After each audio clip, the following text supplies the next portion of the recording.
Good evening, I'm Mitch Carr. We begin tonight with flooding across the Roanoke Valley. Earlier today, the FBI said a person of interest was in custody, but that person has since been released. There are American citizens right now that are a little bit in harm's way. This shooting was just one of 7 interstate shootings across the Commonwealth just since the end of August. And that takes us right into your First Alert Hometown forecast. And at this point, I want to welcome those of you who thought you would be watching NFL football right now, and instead, because of a lightning delay, have decided to turn over to WDBJ 7 News. We appreciate you. And Brent, you told me that the same storm that hit us is now up there? Kate, we just had a media briefing here from the sheriff of Pittsylvania County, Mike Taylor. You can drive down Williamson Road between Hirschberger and Orange, and you will see dozens of countries represented with lots of immigrants offering up the food and the culture from their country. In fact, we took the world tour down Williamson Road earlier this month, and it was delicious. Virginia Tech has not yet released the details of this contract, so we don't at this point know exactly how much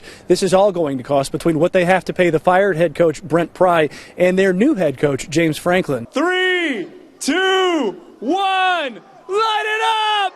Yeah! The tree is lit! My name is Mitch Carr. You could be anywhere in the world right now, but you're here with us, and more importantly, you are here with the rabid Blue Demon fans from Christiansburg. You want to see how fired up they are? Tell them, let's show you. All right, come on over, Monica. Let's do this.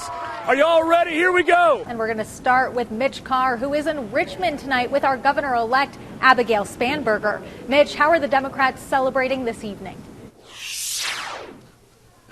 Kate and Natalie, the festivities have ended here at the Greater Richmond Convention Center, and they have spilled out onto the streets of Richmond. There were a lot, and I mean a lot of happy people around here as these folks saw the election of a number of firsts. Of course, Abigail Spanberger, the first ever female governor-elect in Commonwealth history. We have Ghazala Hashmi, who is the lieutenant governor-elect, and she is the first Muslim woman to win statewide office anywhere in the country. And then, of course, there's Jay Jones, the first ever black attorney general-elect. And so the folks that support the Democrats here were very, very happy. Now, as for Abigail Spanberger, she came out and hit the stage around 8:35. She spoke for about a half an hour. She said a number of things, saying that Virginians had chosen to turn the page. She reached out specifically to the supporters of Winsome Earl Sears, saying that she wanted to unite the Commonwealth. And she defined Commonwealth as everybody working together for the common good. And you are watching a live media briefing right now at the Roanoke-Blacksburg Regional Airport. Again, to recap what happened at 9:18, an airplane came in from Dulles in the Washington, D.C. area, and it ended up going off the end of the runway. Exactly how it went off the runway, what happened, we have not gotten an explanation as to what happened there. In fact, the Virginia State Police is on the scene right now. They are still investigating exactly what caused that aircraft to go off of the edge of the runway. What we do know is that it hit something that's called an engineered materials arresting system at the end of the airport. These are padded concrete blocks. So even though it goes off the edge of the runway, the wheels get stuck in the padded concrete blocks. They break those blocks. That arrests the momentum of the airplane, and it stops.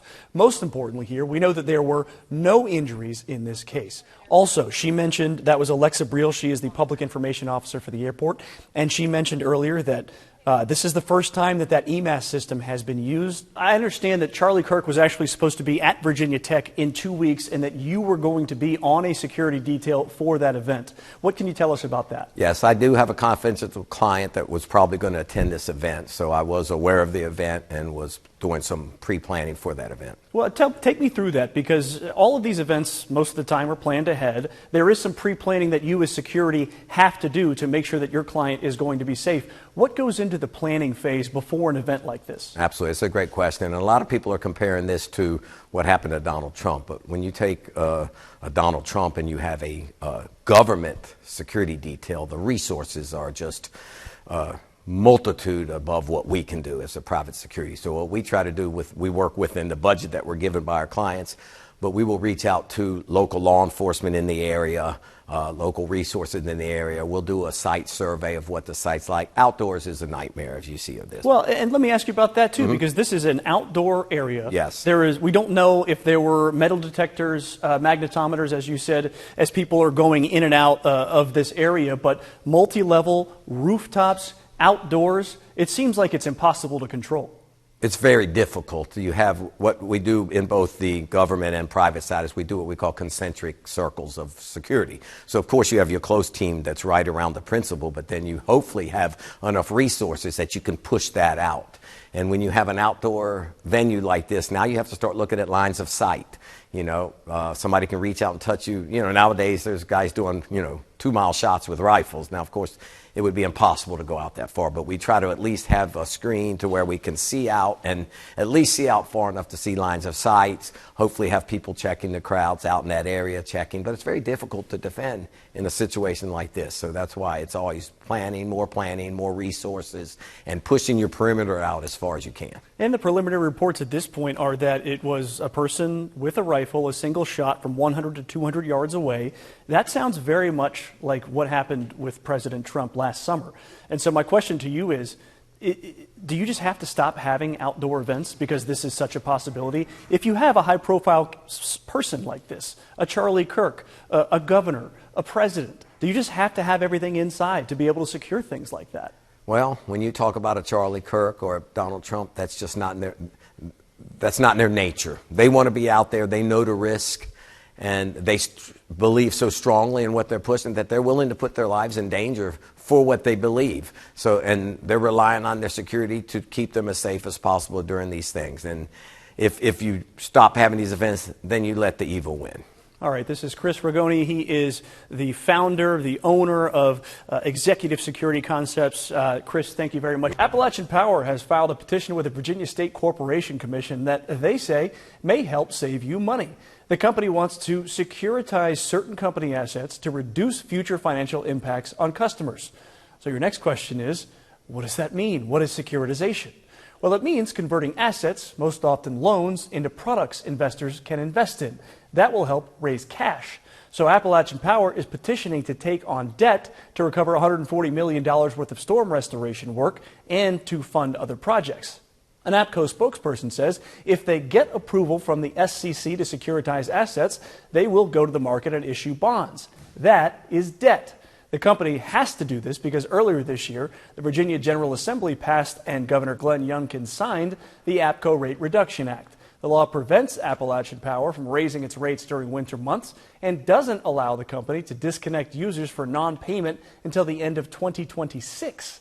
So this is a way for the company to raise money without raising rates, which they are banned from doing in certain times of the year. But the company says it might also stop them from raising your energy rates when the moratorium expires. The bottom line for the company is that it needs more cash and it can't get it the way it usually would. The state's two major party candidates for governor agree on at least one thing. They want to abolish the car tax. Now, this is not the first time a governor's race has featured that campaign tactic. It won the race for Jim Gilmore back in 1997. So why do we still have a car tax? We will abolish the personal property tax on personal cars and trucks here in the Commonwealth of Virginia. Three little words stirred up Virginians in 1997. No car tax. Tax! That plan won the election for Republican Jim Gilmore and his entire ticket. Is everybody ready for another great 4 years here in Virginia? But there were two major issues to the no car tax plan. First, how much will it cost? Our best estimates are that'll be about $1 billion over 5 years. The Virginia Municipal League estimates the tax cut plan would cost $3 billion. Issue number two, the car tax is not one tax. Every county and city has its own tax decided on by its own voters and leadership. In Carroll County, the tax rate is $1.30 per $100 of assessed value. In Arlington, it's $4.40 per 100. And to make the tax cut work, Gilmore said the state would step in to replace the money localities would lose by not collecting that tax. Making sure they're reimbursed with dollar for dollar. Dollar for dollar, that reimbursement ended up being a whole lot of dollars. The dot-com boom that fueled growth in Northern Virginia went bust. 9/11 happened. Virginia's tax revenue did not grow the way that Gilmore and company had projected. We expect, ladies and gentlemen, to collect $890 million less this year than previously projected. By 2001, 70% of the car tax had been phased out, but that is as far as it got. Revenues will not meet the legal requirements to advance the final phase of the car tax relief next year. This, of course, is disappointing to me. In Gilmore's final year, he did whatever he could to keep the tax cut from being cut itself. I want to do all these things that make the governor look good, and then he's handing a whole stack of IOUs to the General Assembly saying, you guys come up with a way to pay for it. A recession and the budget chaos allowed Democrats to sweep into power. My pledge to you will be to leave no part of Virginia behind as we move into the 21st century. And Governor-elect Mark Warner inherited the car tax conundrum. This is not going to be an easy process. There will be pain. By then, even most Republicans had realized that they couldn't kill it. The car tax is a malignancy that is on our revenue that we cannot continue. And so in 2004, a bipartisan budget froze car tax reimbursement at 70%, where it still sits today.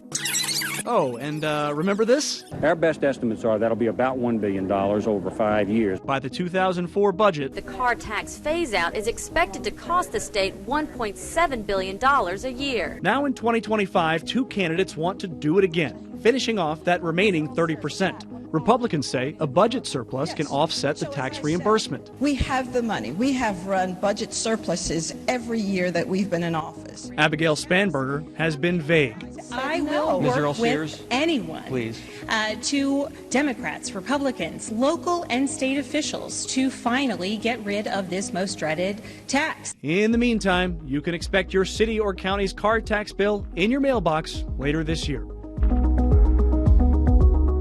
It's up and it's no good. No good. All right, what have we learned?